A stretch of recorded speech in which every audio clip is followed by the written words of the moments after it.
Hola, ¿qué tal? ¿Cómo estás? Buenos días, buenas tardes, buenas noches. Yo soy Daniel Tinajero y gracias por conectarte a otro episodio del podcast. Ya sea que me escuches desde Spotify, Apple Podcast, Google Podcast, Anchor FM. Muchísimas gracias. Vamos a comenzar. Esta es la intro.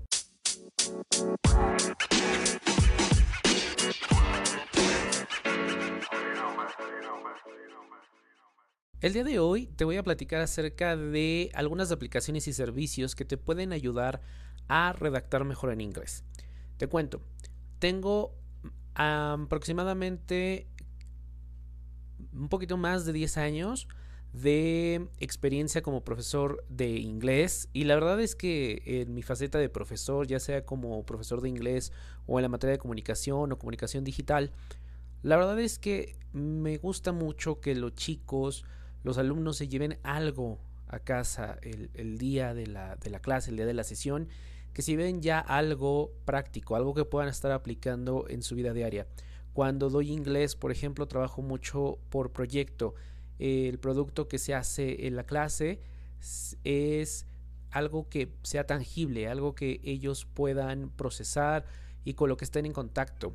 Por ejemplo, si en la mañana hay algún tipo de noticia que sea relevante para el grupo, ya sea hablo por rango de edad, bueno, pues entonces les pongo el video o les cuento la noticia, lo hacemos como a foro de discusión y luego ellos van haciendo como sus propias ideas, sus propias conclusiones, les pido que presenten alternativas, ya sea que hagamos algún tipo de campaña, algún proyecto, como puede ser un cartel, como puede ser un programa de radio, como puede ser una revista, con, pero con algo que ellos vean que lo pueden utilizar en su día a día.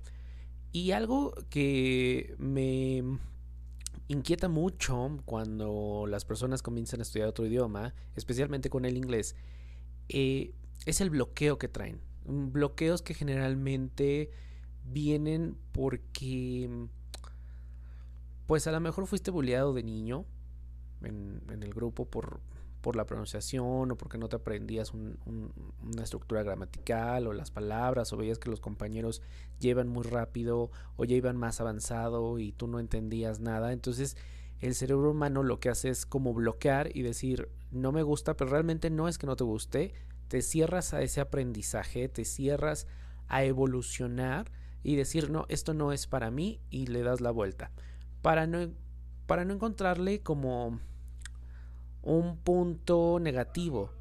Por otro lado, eh, también me he encontrado con que la gente le tiene mucho miedo a hablarlo. Y repito, malas prácticas a lo mejor con respecto a eh, burlas, ¿no? Que no pronuncia bien, críticas de los mismos maestros. Entonces todo esto va haciendo que la gente rechace y entonces llegas a un punto o llegas a un momento en el que en el trabajo pues el inglés es indispensable. He atendido personas, alumnos que ya tienen o ya se encuentran laborando y me dicen es que no me van a ascender hasta que no maneje el nivel de inglés. Y vamos, aquí es donde se dan cuenta de todo el tiempo que perdieron, pero también no los culpo, sino que todas estas cargas sociales y todos estos prejuicios con respecto a aprender un idioma, como puede ser el inglés, pues bueno, daña tu desarrollo no solo personal, sino también profesional.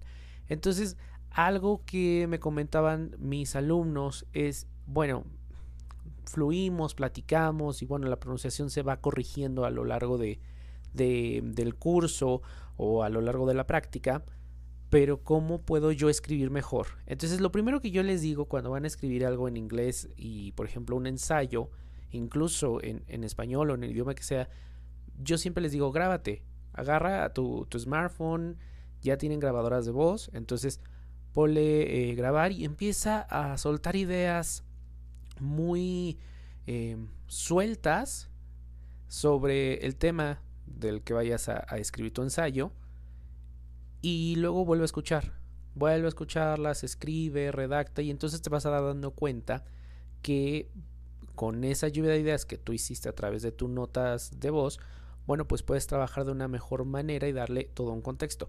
Ahora, cuando tú escribes, yo siempre les digo que escriban como hablan. Es la mejor forma de empezar a escribir. Entonces, como hablas, tú escribes, porque cuando la otra persona, en este caso el tutor, el maestro, el profesor, quien lo va a leer, pues puede conectar contigo, ser también un poquito más empático y ver realmente tu esfuerzo.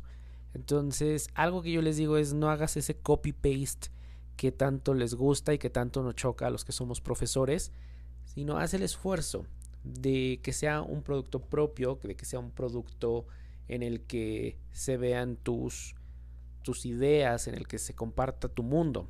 Y la primera de la que les quiero hablar se llama Grammarly, que como maestros podemos tener polémica por el uso de este tipo de aplicaciones, pero bien ejecutadas son una gran herramienta. Y Grammarly lo que hace es que tú puedes instalarla en tu smartphone, en tu computadora, tiene una extensión para Chrome y tú vas escribiendo en un documento, como puede ser una hoja de cálculo, como un documento en blanco en Google o en Word, y vas escribiendo directamente al inglés. Cuando tú terminas de redactar tu ensayo, tu carta, tu correo, incluso en Gmail lo puedes utilizar con la extensión de Chrome, te activas Grammarly y lo que va a hacer es corregirte todos o señalarte, mejor dicho, los errores gramaticales que hayas cometido en ese texto. Y entonces te los va a marcar y te va a sugerir algunos cambios. Tú puedes aplicarlos o puedes omitirlos. Les digo, muchos pueden pensar que este tipo de aplicaciones lo que hace es la vida más sencilla y que la gente no haga el esfuerzo y no aprenda el idioma. Pero bien aplicado, tú puedes revisar esos errores gramaticales y entonces ser consciente de que pues tienes ahí un error y tienes cosas que trabajar, como pueden ser incluso signos de puntuación, preposiciones, ¿no? Entonces, toda esta parte de la gramática. Otra que yo les recomiendo muchísimo es la aplicación de Word Reference o el sitio web de Word Reference, en donde, bueno, muchas veces vas a escribir un correo electrónico a algún cliente o vas a escribir un correo a tu jefe o tienes que hacer una carta de recomendación o una carta más formal y no quieres que suene tan light o que suene como un inglés muy pues muy básico. Entonces Word Reference, aparte de que tú puedes ingresar la palabra y te va a dar no el significado sino el concepto, la definición de esa palabra, también puedes ver sinónimos de esa palabra y algunos ejemplos de cómo tú podrías aplicar esa palabra, para qué situaciones también aplica. Entonces es muy muy bueno. Yo recomiendo mucho este sitio y les digo, no lo tomemos como para un copy paste, tomémoslo como referencia. Y otra de las aplicaciones que de verdad se han integrado en el día a día de cuando yo daba clases, de mis alumnos, y es Google Translator. Ahora, Google Translator o Google Translate es una aplicación que sí, tú puedes copiar el texto, lo pegas y ya te da la traducción.